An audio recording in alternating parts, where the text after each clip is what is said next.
Chapter 2. What is liberalism?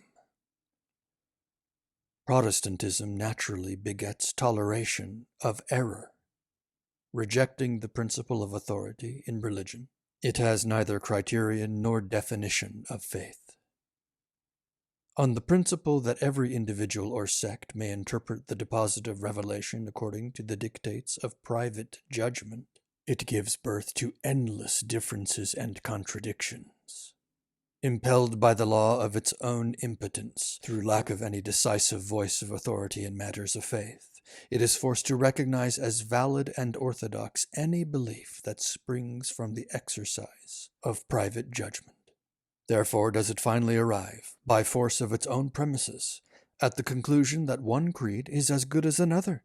It then seeks to shelter its inconsistency under the false plea of liberty of conscience. Belief is not imposed by a legitimately and divinely constituted authority, but springs directly and freely from the unrestricted exercise of the individual's reason or caprice upon the subject matter of revelation.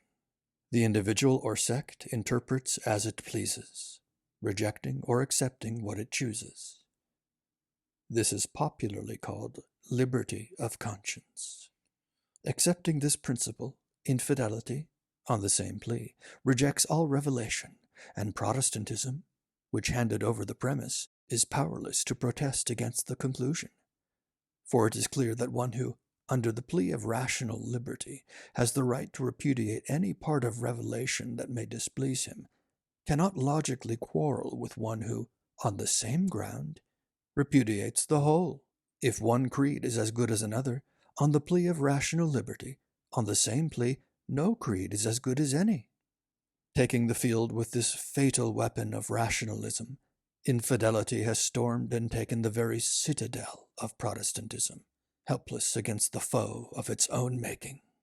As a result, we find amongst the people of this country, excepting well-formed Catholics, of course, that authoritative and positive religion has met with utter disaster, and that religious beliefs or unbeliefs have come to be mere matters of opinion, wherein there are always essential differences, each one being free to make or unmake his own creed, or accept no creed.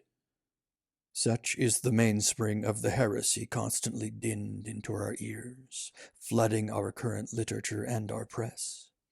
It is against this that we have to be perpetually vigilant, the more so because it insidiously attacks us on the grounds of a false charity and in the name of a false liberty.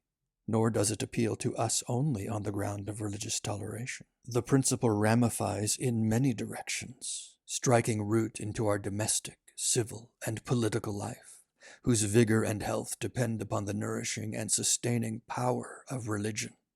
For religion is the bond which unites us to God, the source and end of all good, and infidelity, whether virtual, as in Protestantism, or explicit, as in agnosticism, severs the bond which binds men to God and seeks to build human society on the foundations of man's absolute independence.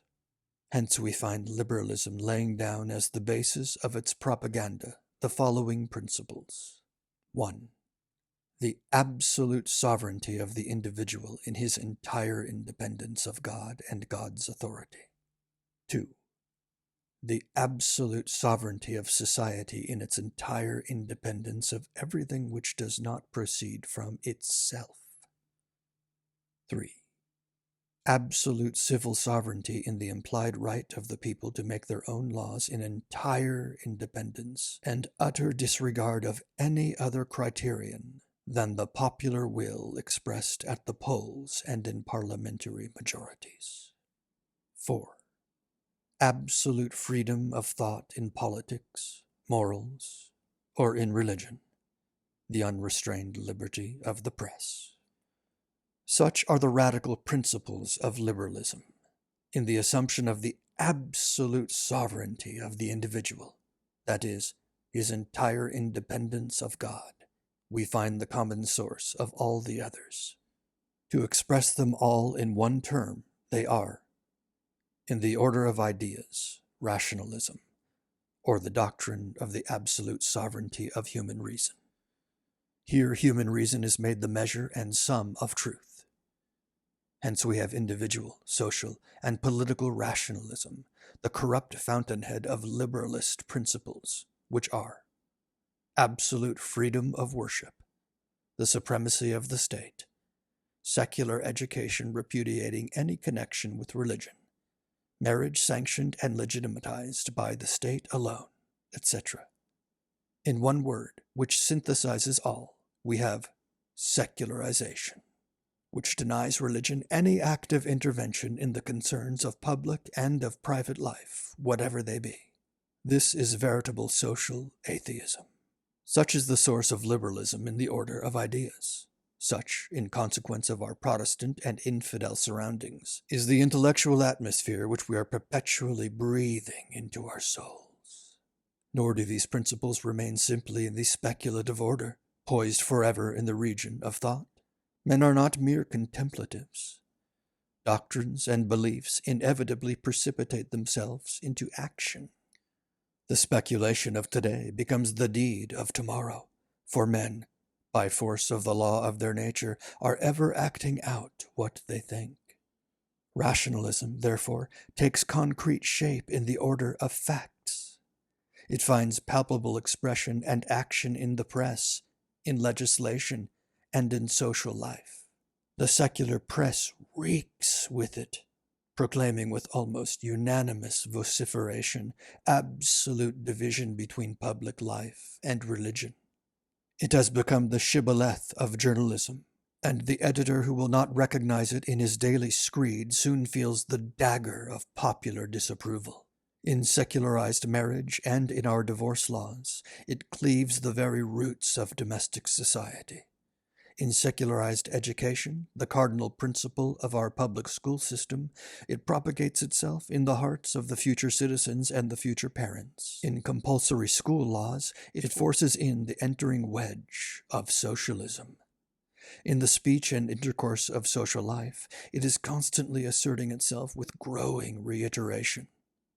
In secret societies, organized in a spirit destructive of religion and often for the express purpose of exterminating Catholicity, it menaces our institutions and places the country in the hands of conspirators, whose methods and designs, beyond the reach of the public eye, constitute a tyranny of darkness.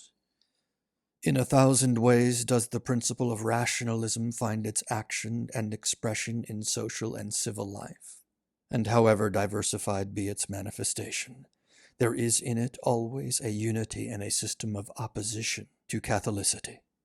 Whether concerted or not, it ever acts in the same direction, and whatever special school within the genus of liberalism professes it or puts it into action, be it in society, in domestic life, or in politics, the same essential characteristics will be found in all its protean shapes: opposition to the Church. And it will ever be found stigmatizing the most ardent defenders of the faith as reactionaries, clericals, ultramontanes. See Chapter 19, etc. Wherever found, whatever its uniform, liberalism in its practical action is ever a systematic warfare upon the Church, whether it intrigue, whether it legislate, whether it orate or assassinate, whether it call itself liberty or government or the state or humanity or reason or whatnot. Its fundamental characteristic is an uncompromising opposition to the Church. Liberalism is a world complete in itself.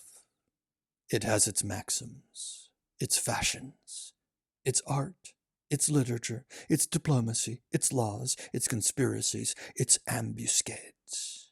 It is the world of Lucifer, disguised in our times under the name of liberalism, in radical opposition and in perpetual warfare against that society composed of the children of God, the Church of Jesus Christ.